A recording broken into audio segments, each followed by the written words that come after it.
Hi అండి, అందరికీ good morning. అందరూ ఎలా ఉన్నారు? బాగున్నారా? నేను కూడా చాలా చాలా బాగున్నాను.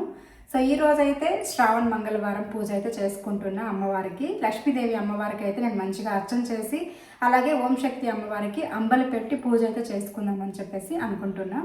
సో అందుకోసం అని చెప్పేసి ఇంకా నేను ఇప్పుడైతే ఫ్రెష్ అప్ అయిపోయాను. మార్నింగ్ 6కి లేచాను. లేచిందైతే 6కే లేచాను. కాకపోతే నిన్ననే నాకు అన్ని పనులు కూడా అయిపోయాయి అనమాట, హౌస్ క్లీనింగ్ పనులు ఇవన్నీ కూడాను. సో కాబట్టి ఇంకా ఈ రోజు మార్నింగ్ 6కి లేచిన వెంటనే పిల్లల కోసం మార్నింగ్ కర్డ్ రైస్ చేశాను, నైట్ అన్నం ఎక్కువ మిగిలిపోయిందని చెప్పేసి. అండ్ దాని తర్వాత మధ్యాహ్నం కోసం వాంగీ బాత్ ప్రిపేర్ చేశాను. సో అది మీకు షార్ట్ వీడియో పెడతాను, ప్రాసెస్ ఎలా చేయాలి ఏంటని చెప్పేసి.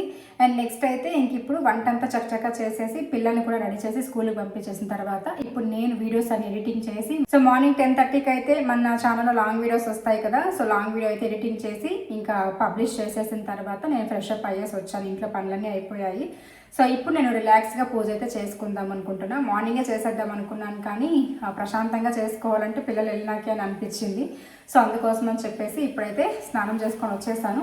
సో పూజకి మా వారు అయితే పువ్వులు అవన్నీ కూడా తెప్పించుకున్నాం మా వారి దగ్గర. సో తీసుకొచ్చేసారు. లక్ష్మీదేవి అమ్మవారి కోసం అయితే మల్లె పువ్వులు అవి తెప్పించాను.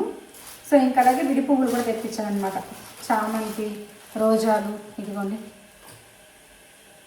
సో ఇవి మనకేంటంటే కట్టిన పువ్వులు ఒకసారిగా అయిపోతాయి. ఇట్లా విడిపూలు తెచ్చుకున్నాం అనుకోండి, మనకి గడపలకు పెట్టుకోవడానికి, అలాగే పటాలకు అలంకరించుకోవడానికి, బయట ఉన్న ఫొటోస్ పెట్టుకోవడానికి బాగా పనికొస్తాయి. అందుకోసం అని చెప్పేసి నేనైతే ఇక చామంతి, రోజాలు అన్నీ కూడా తెప్పించాను.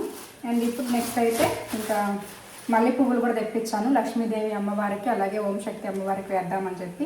చాలా బాగా కట్టారు ఎవరో కానీ ఈరోజు చిక్కగా బాగా కట్టారనమాట. చూడండి, పువ్వులు బాగా అల్లారు. సో ఇంక ఇప్పుడైతే మనం వెళ్ళేసి అంబలి ప్రిపేర్ చేసేసి ఆ తర్వాత పూజకి అయితే స్టార్ట్ చేసేద్దాం. ఇప్పుడు ఈ పువ్వులన్నీ కూడా నాకు అలాగే ఇందులో ఉన్నాయి. సో ఇవి ఈరోజు ఫ్రెష్గా తీసుకొచ్చారు మల్లెపూలతో పాటు. సో ఇవి డబ్బాలో వేసి పెట్టేసాం అనుకోండి, ఎక్కువ రోజులు ఉంటాయి అన్నమాట. ఎక్కువ రోజులు ఏం రావులేండి, ఒక 1/2 కిలో అంత తెచ్చామంటే మాకు ఒక 2-3 డేస్కి సరిపోతాయి. మళ్ళీ తెచ్చుకుంటూ ఉంటాము. సో అదన్నమాట. ఇంకా పువ్వులు అయితే ఎంత రేట్ అయినా ఉండని, కానీ మేము మాత్రం ఖచ్చితంగా 2 డేస్కి ఒకసారి అయితే పువ్వులు మా వారు తీసుకొస్తూనే ఉంటారు. నేను కానీ మా వారు కానీ ఇంట్లో రెగ్యులర్గా పూజ చేసుకుంటూ ఉంటామన్నమాట. ఇది మాకు యూట్యూబ్ పెట్టినప్పటి నుండి వచ్చింది కాదు. మేము పెళ్ళైనప్పటి నుంచి కూడా మా వారికి భక్తి ఎక్కువ అనమాట. ఆయన ఫస్ట్ దేవుడిని నమ్ముతారు, దేవునికి దండం పెట్టుకుంది ఆయన బయట కూడా వెళ్ళరు అనమాట. సో అట్లా నాకు మా ఆయన నుంచి వచ్చిన అలవాటు ఇది. చిన్నప్పటి నుంచి కూడా వినాయక స్వామి నేను చాలా పూజించేదాన్ని. బట్ పెళ్ళైన తర్వాత పిల్లలు పుట్టిన తర్వాత నేను మా వారు చేసే పూజలు ఇవన్నీ చూసిన తర్వాత నాకు బాగా అలవాటు అయిందనమాట. అప్పటి నుంచి కూడా నేను ఇంకా మంచి చెడు తెలుసుకొని ఇలా పూజలు చేయడం అనమాట. సో ఎందుకు చెప్తున్నాను అంటే, నాకు ఒక 2-3 డేస్ నుంచి ఒక ఆవిడ పేరంతా అవసరం లేదు మనకి, కావాలని వాళ్ళు టార్గెట్ చేసి పెడుతుంటారు వాళ్ళని మనం ఫేమస్ చేయాలన్నట్టుగా. సో కాబట్టి మనం అలాంటి లైట్ తీసుకోవడమే. కాకపోతే మీకు చెప్తున్నా, ఆమె ఆ మహానుభావురాలు ఎవరైతే ప్రతిరోజు వీడియో కింద వచ్చి ఏ షార్ట్ వీడియో పెట్టినా, ఏ లాంగ్ వీడియో పెట్టినా, అట్లీస్ట్ కమ్యూనిటీ పోస్ట్ పెట్టినా కూడా ఏదో ఒక దాని కింద హట్టింగ్ కామెంట్స్, లేనిపోనివన్నీ మాట్లాడుతుందన్నమాట. సో అందుకోసం అని చెప్పేసి నేను ఇప్పుడు ఆ టాపిక్ తీయాల్సి వస్తుంది. విషయం ఏమంటే, మీరు దొంగ పూజలు చేసి యూట్యూబ్లో డబ్బులు సంపాదిస్తున్నారు అని చెప్పేసి ఒక కామెంట్ పెట్టారనమాట. నాకు అది చాలా హర్టింగ్ అనిపించింది. ఆవిడ ఆల్రెడీ చాలా వీడియోస్లో ఈ మధ్య, అది కూడా కొత్తగా వచ్చినట్టున్నారు, మనకి ఇంతకు ముందు నుంచి కూడా కాదు కానీ కొత్తగా వచ్చినట్టున్నారనమాట. సో తను ఏంటంటే ప్రతిరోజు వీడియో కింద చాలా గలీజ్గా ఏదో ఒకటి, అసలు ఇంకా నాకైతే ఏడుపే వచ్చేసేది, అలా పెడుతుంది. చాలా బాధ కూడా అనిపించేది. సో అక్కడ వచ్చిన మామూలుగా ఏదో ఒకటి పెడుతుంది, వాటిని నేను లైట్ తీసుకున్నాను. కానీ ఒక వేరే వాళ్ళు పెట్టిన కామెంట్ కింద ఈమె రిప్లై ఇచ్చిందనమాట.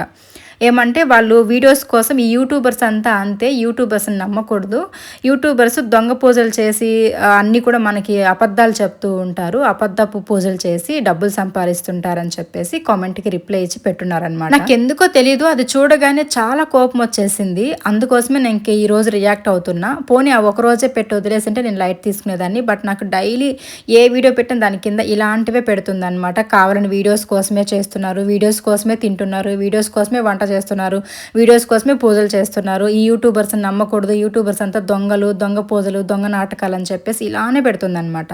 చాలా బాధ అనిపించి ఈరోజు రియాక్ట్ అవ్వాల్సి వస్తుంది. ఇది ఎవరైతే పెట్టారో వాళ్ళకి బాగా అర్థమవుతుంది. ఈరోజు కూడా మళ్ళీ వస్తారు ఏదో కామెంట్ పెట్టి, వాళ్ళకి మీలాంటి వాళ్ళు సమాధానం చెప్పాలి.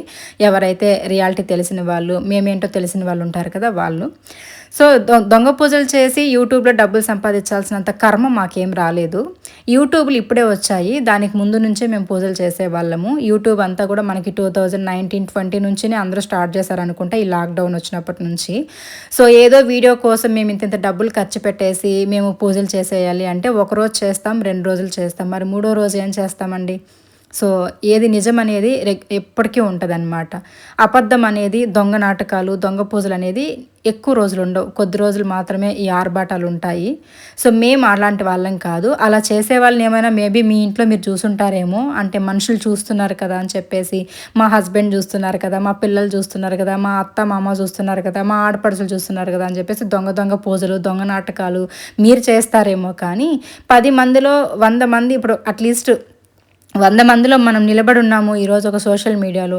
ఇలాంటి వాళ్ళు ముందరంతా పూజలు, దొంగ నాటకాలు వేసేస్తే ఎప్పటికైనా బయటపడవా చెప్పండి. కాబట్టి ఏదైనా ఒకరిని మాట్లాడే ముందు నోరుని అదుపులో పెట్టుకొని మాట్లాడండి. మళ్ళీ నెగిటివ్ కామెంట్స్ని పట్టించుకోవద్దండి, రియాక్ట్ అవ్వద్దని అంటారు. ఇలాంటి కామెంట్స్ పెట్టినప్పుడు రియాక్ట్ అవ్వకుండా ఏం చేయాలి చెప్పండి మీరే. ఎంతకీ వద్దులే, మనకి ఎందుకులే అని చెప్పేసి వదిలేస్తుంటే కూడా ప్రతిరోజు అదే కామెంట్లు పాయింట్అవుట్ చేస్తూ ఉంటే, చీర కట్టుకున్న వీడియోస్ కోసమే, డ్రెస్ వేసుకున్న వీడియోస్ కోసమే, ఇంకా పూజలు చేసినా వీడియోస్ కోసమే, ఏం చేసినా డబ్బుల కోసమే. అంటే ఇంకొక కామెంట్ కూడా పెట్టిన తానే, చిచి డబ్బుల కోసం ఇంత దిగజారిపోతారా అని చెప్పేసి నేను మా అమ్మాయి ఒక డ్యాన్స్ వీడియో పెట్టాము రీసెంట్గా. దాంట్లో నాకు ఒక్కరు కూడా బ్యాడ్ కామెంట్ పెట్టలేదు, ఒకే ఒకరు ఈ మహాతల్లి మాత్రమే పెట్టిందనమాట బ్యాడ్ కామెంట్. మిగతా అందరూ కూడా ఎంత పాజిటివ్గా మెచ్చుకున్నారంటే, అసలు అందులో ఎంత పద్ధతిగా ఉంది. నిజంగా చెప్పాలంటే నేను ఎప్పుడైనా డ్యాన్స్ రీల్స్ పెడితే అట్లీస్ట్ నాకు ఒక 5-10 అయినా నెగిటివ్ కామెంట్స్ వస్తాయి బ్యాడ్గా. అలాంటిది నేను మా అమ్మాయి రీసెంట్గా ఒక వీడియో పెట్టాము. ఆ రోజు వీడియోకి అయితే అసలు ఒక్కరంటే ఒకరు కూడా బ్యాడ్ కామెంట్ పెట్టలేదన్నమాట. అంత నచ్చింది, అంత డీసెంట్గా ఉంది సాంగ్, అంత పద్ధతిగా వేశాము. అయినా ఈవిడికి మాత్రం పాపం అది పద్ధతిగా కనిపించినట్లు లేదు. అదేదో చెప్తారు కదా, పచ్చకామర్లు వచ్చినోడికి లోకమంతా పచ్చగానే కనిపిస్తుందంట. అలానే ఈ మహాతల్లికి మేము ఏం చేసినా కూడా తనకి అలానే కనిపిస్తుంది అనమాట నెగిటివ్గా. సో ఏం చేయలేం ఇలాంటి మురుక్కుల్ని. ఇక్కడైతే నా అంతటి నేనే వీడియో తీసుకోవడం వల్ల ఈ తంటాలన్నమాట. ఎలా పడితే అలా తీసుకుంటూ వచ్చేస్తున్నా. ఒక చేతిలో ఫోన్ పెట్టుకున్నా, ఒక చేతిలో అంబలు పెట్టుకున్నా. సో అంబలు ఎలా ప్రిపేర్ చేశాను ఏంటి మీరు అన్నీ చూసుంటారు. ఇంకా నేను టాపిక్ మర్చిపోయి ఇంకా అందులోనే ఉండిపోయాను అనమాట మాట్లాడుకుంటూ. సో ఫైనలీ నేను చెప్పొచ్చేది ఒకటేనండి, దొంగ పూజలు చేసి యూట్యూబ్లో డబ్బులు సంపాదించిన అవసరం లేదు. దొంగ మాటలు, అబద్ధపు మాటలు చెప్పి ఎక్కువ రోజులు కూడా నిలబడరు అనమాట. నేను ఇక్కడ పూజ చేస్తూ చెప్తున్నా. సో మేము రియల్గా ఇంట్లో ఎలా ఉంటామో అవే మేము చూపించుకుంటున్నాము. అండ్ నా లైఫ్ స్టైలు నేను ఇలా ఉంటాను అనేది మీకు వీడియోస్లో పెట్టడం వల్లే కదా మీరు ఇంతమంది సబ్స్క్రైబ్ చేసుకున్నారు, ఇంతమందికి నచ్చుతున్నాయి. అండ్ నీకు మీ అమ్మాయికి డ్యాన్స్లు అవసరమా, ఇంత పెద్ద వయసు వచ్చింది నీకు అవసరమా అంటారు. 33 ఏళ్ళకి ఏం నేను ముసల్దాన్ని అయిపోలేదు, ఇది నేను 100 సార్లు చెప్పుంటాను. అలాగే మా పిల్లలే చెప్తారండి, ఇలాంటి బట్టలు వేసుకోవాలి, నువ్వు డ్యాన్స్ వేయమా, ఈ డ్యాన్స్ మా వారైతే మన ఇంటర్వ్యూకి వెళ్ళొచ్చిన రోజు నేను డ్యాన్స్ సరిగా వేయలేదంట ఇంటర్వ్యూలో. మా వారైతే ఇంటికి రాగానే ఎలా తిట్టారో తెలుసా, ఫోన్ చేస్తే తిట్టారనమాట. డ్యాన్స్ ఇంత బాగా వేస్తావు కదా, అక్కడ ఛాన్స్ వచ్చింది కదా, మరి ఎందుకు నువ్వు డ్యాన్స్ వేయలేదు అని చెప్పేసి నన్ను క్వశ్చన్ చేశారు. ఇంత మంచి సపోర్ట్ నాకు నా భర్త నుంచి, నా పిల్లల నుంచి ఉన్నప్పుడు మీరెవరండి నన్ను క్వశ్చన్ చేయడానికి చెప్పండి. డ్యాన్స్లు అవసరమా, నీకు ఇంత వయసు వచ్చింది, నీ పిల్లలకి అంత వయసు వచ్చింది. ఎంత వయసు వచ్చింది నా పిల్లలకి? వాళ్ళు ఏమైనా పెద్ద పెద్ద ఆరితీరిని ఆడవాళ్ళు అయిపోయామన్నా పోతున్నారా? లేదే, చిన్నపిల్లలండి. మీ కళ్ళకి అలా కనిపిస్తే, అన్నీ నెగిటివ్గా కనిపిస్తే మేమేం చేయాలి దానికి చెప్పండి. సో మా ఇంట్లో మేము ఎలా ఉండాలి, నలుగురిలో ఎలా ఉండాలి, 4 గోడల మధ్య ఎలా ఉండాలి, ఇవన్నీ మాకు తెలుసు. మీరు చెప్తే వినేంత స్టేజ్లో మేం లేము. సో నన్ను చూసి నలుగురు మారినా చాలనుకునే టైప్ నేను. అందుకే ఈ లైఫ్ స్టైల్ నేను ఎంచుకొని ఈ వీడియోస్ పెట్టిన తర్వాత ఎంతోమంది చేంజ్ అయిన వాళ్ళు ఉన్నారు, ఎంతోమంది నా వీడియోస్ చూసి మారిన వాళ్ళు కూడా ఉన్నారు. హ్యాపీగా వాళ్ళ ఇంట్లో పనులు చేసుకొని ఇల్లు వాకిలి చక్క పెట్టుకున్న వాళ్ళు కూడా ఉన్నారనమాట. సో మీరెవరో మధ్యలో వచ్చేసి ఓర్చలేకుండా మేము బ్రతికిపోతున్నామని చెప్పేసి ఏదో ఒకటి మాట్లాడేసి అంటే ఏదైనా పెట్టేయాలి కామెంట్. మన చేతిలో ఫోన్ ఉంది, ఆ ఫోన్లో రీఛార్జ్ ఉంది, మన చేతికి దోలు ఉంది, మనం ఏదో ఒక కామెంట్ పెట్టేయాలి వాళ్ళకి, అంతే. పాజిటివ్గా పెడితే వాళ్ళు హ్యాపీగా ఫీల్ అయిపోతారు కదా, అదే నెగిటివ్గా పెడితే బాధపడతారు కదా. సో మనం ఒకరి సంతోషం కోరే వాళ్ళైతే మంచి కామెంట్లు పెడతాం. ఒకరి సంతోషాన్ని చెడగొట్టి వాళ్ళని బాధ పెట్టాలి, వాళ్ళని ఏడిపించాలి అనుకునే వాళ్ళు ఏం చేస్తారు, ప్రతి దాంట్లో ఎంత మంచి వీడియో పెట్టినా ఏదో ఒకటి నెగిటివ్గా టార్గెట్ చేసి పాయింట్అవుట్ చేసి పెడతారనమాట. సో మీకు అదొక పైచాసిక ఆనందం ఏదో అంటారు కదా, సో అలాంటి ఆనందాలు అనమాట అవి ఎక్కువ రోజులు నిలబడవు. సో ఒకరికి మనం చెడు చేయాలనుకుంటే మనమే ఫస్ట్ మునిగిపోయేది, అది ఆలోచించుకోండి. అండ్ ఇంక ఇక్కడ పూజ అయితే నేను చాలా అంటే చాలా బాగా చేసుకున్నాను. ఆ రోజు మంగళవారం కాబట్టి ఇంకా మీకు ఆల్రెడీ స్టార్టింగ్లోనే చెప్పాను కదా, అమ్మవారికి అంబలు పెట్టి పూజ చేసుకుంటున్నాను. అలాగే లక్ష్మీదేవి అమ్మవారికి అష్టోత్తర నామాలు చదువుకొని పువ్వులతో అర్చన చేసుకున్నాను. అలాగే ఓం శక్తి అమ్మవారికి కూడా అర్చన చేసుకుంటున్నాను ఇక్కడ. సో మంచిగా వేపాకు ఇవన్నీ కూడా తెచ్చి ఓం శక్తి అమ్మవారి పటానికి పెట్టుకొని చాలా బాగా పూజ అయితే ప్రశాంతంగా చేసుకున్నానండి. ఇలా పిల్లల్ని స్కూల్కి పంపించేసిన తర్వాత ఏ డిస్టర్బెన్స్ ఉండదు కదా, మంచిగా పూజ అనేది కంప్లీట్ చేసేసుకున్నాను అనమాట. ఎంత బాగా అనిపించిందంటే, అంటే ఇంతకుముందు ఒక వారం ఇలానే అంబలు పెట్టి పూజ చేసుకున్నాను. మళ్ళీ నాకెందుకో మంగళవారం ఇట్లా అంబలు పెట్టి పూజ చేసుకుందామని అనిపించింది. సో ఇలా అంబలు పెట్టి పూజ చేసుకోవడం వల్ల ఇంట్లో హెల్త్ ఇష్యూస్ రాకుండా, పిల్లలకు కానీ మనకు కానీ హెల్త్ ఇష్యూస్ రాకుండా ఉంటుంది.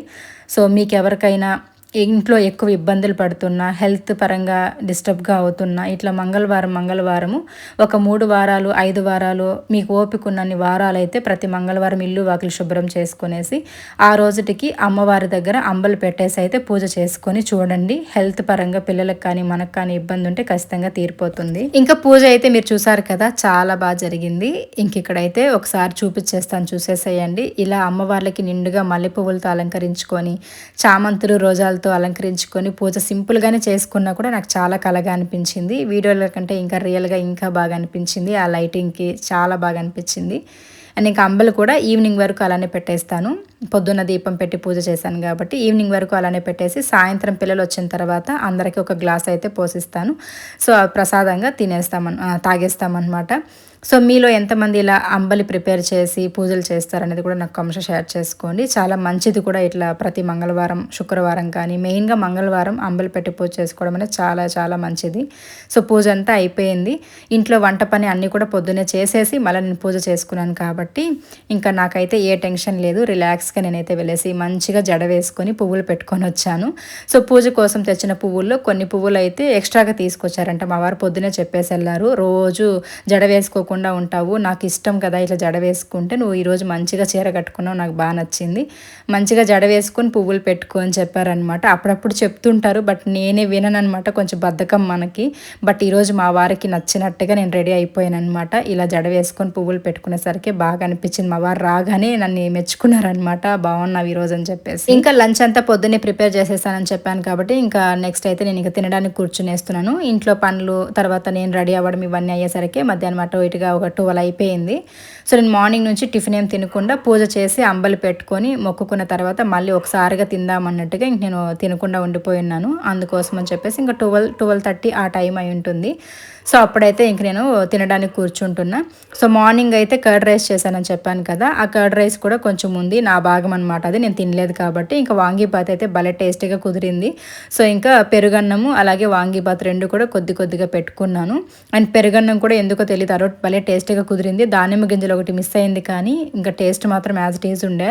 సో భలే అనిపించింది. అండ్ వాంగీబాత్ మాత్రం ఖచ్చితంగా మీరు ట్రై చేయండి, నేను షార్ట్ వీడియో పెడతాను, భలే టేస్టీగా ఉన్నింది. అండ్ ఇంకా దాంట్లోకి ఒక మెయిన్ ఇంగ్రీడియంట్ కూడా వేసాను, అదేంటో కూడా మీరు షార్ట్ వీడియో చూపిస్తానులేండి. ఇంకా ఫైనల్లీ తినడానికి కూర్చున్నాను. మా వారికి కాల్ చేశాను, ఒకవేళ వస్తారేమో కలిసి తిందామని.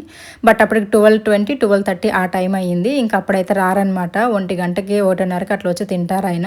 సర్లే ఇంకా అంతసేపు వెయిట్ చేసే ఓపిక నాకు లేదు, ఇంక పొద్దు నుంచి ఏం తినలేదు కాబట్టి. ఆ రోజు ముందు రోజు నైట్ కూడా నేను ఏం తిన్నట్లేదు.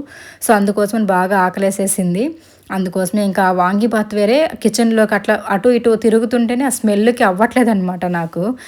ఎప్పుడెప్పుడు తిందామా అనిపిస్తూ ఉంది. పూజ అవ్వగానే ఇంకా తినడానికి కూర్చునేద్దాం అనుకున్నాను కానీ ఫస్ట్ ఆయనకి నచ్చినట్టుగా మనం రెడీ అయిపోదాం, దాని తర్వాత తిందామని చెప్పేసి ఇంకా ఫైనల్లీ కూర్చున్నా.